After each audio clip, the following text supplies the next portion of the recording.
ഒരു കഥ പറയാം.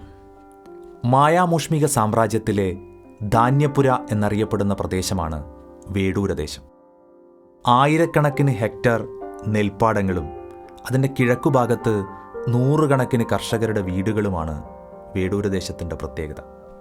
കൊയ്ത്തുകാലമായാൽ വേടൂരദേശത്തിന് സ്വർണത്തിൻ്റെ നിറമാണ്.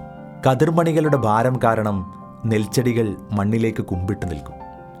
ആഘോഷപൂർവ്വം കർഷകർ പാടത്തേക്കിറങ്ങും. നാട്ടിപ്പാട്ടിൻ്റെ ഈണത്തിൽ അവർ വിളവെടുപ്പ് ഒരു ഉത്സവമാക്കി മാറ്റും. കൊയ്തെടുത്ത കറ്റകൾ അടുക്കി വെക്കുകയായിരുന്ന ലിംബയ്യയാണ് ഇക്കാര്യം ആദ്യം ശ്രദ്ധിച്ചത്. ചില കതിർമണികൾക്ക് പൊന്നിൻ്റെ നിറം. അതെ, പൊന്മണികൾ. വർഷങ്ങൾക്ക് മുമ്പ് വേടൂരയിൽ പൊന്മണികൾ വിളഞ്ഞതായി മുത്തശ്ശിമാരുടെ കഥയിലൂടെ ലിംബയ്യ കേട്ടിട്ടുണ്ട്. അവനെല്ലാവരെയും വിളിച്ചുകൂട്ടി. പാടത്ത് അവർ വിശദമായൊരു പരിശോധന നടത്തി.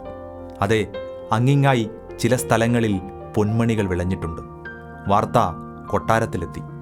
പാടത്തിന് കാവലേർപ്പെടുത്തി. കൊയ്ത്തിന് വേഗത കൂടി. മെതിയാകട്ടെ തകൃതിയിൽ നടന്നു. അവർക്ക് 5 പറ പൊന്മണികൾ വേർതിരിച്ചെടുക്കാൻ കഴിഞ്ഞു. തുടർന്നുള്ള കൃഷിയിൽ പൊന്മണികൾക്ക് അവർ കൂടുതൽ പ്രാധാന്യം നൽകി. പരിപാലനം അവയ്ക്കു മാത്രമായിരുന്നു. 100 മേനി വിളവ് തന്നെ കർഷകർക്ക് ലഭിച്ചു. തൊട്ടടുത്ത വർഷങ്ങളിലും അത് ആവർത്തിച്ചു. വേടൂരയിലെ പാടങ്ങളിൽ പൊന്മണികൾ കുമിഞ്ഞുകൂടി. അതിസമ്പന്നരായ കർഷകർക്ക് നെൽമണികൾ കിട്ടാതായി. ഒരു നേരത്തെ ആഹാരത്തിനായി വേടൂരക്കാർ പൊന്മണികളുമായി പരക്കം പാഞ്ഞു.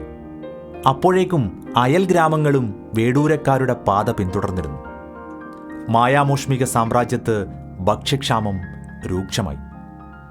ചക്രവർത്തി തങ്ങളുടെ അളവറ്റ സമ്പത്തുമായി സേനാധിപന്മാരെ വിവിധ ദേശങ്ങളിലേക്ക് പറഞ്ഞയച്ചു. കടൽ കടന്നുപോയ സേനാധിപന്മാർ നെന്മണികളുമായി തിരിച്ചുവന്നു. വേടൂരദേശത്ത് വീണ്ടും നെന്മണികൾ വിതയ്ക്കാൻ തുടങ്ങി. ഒന്നും ഒന്നിനും പകരമാവില്ലല്ലോ.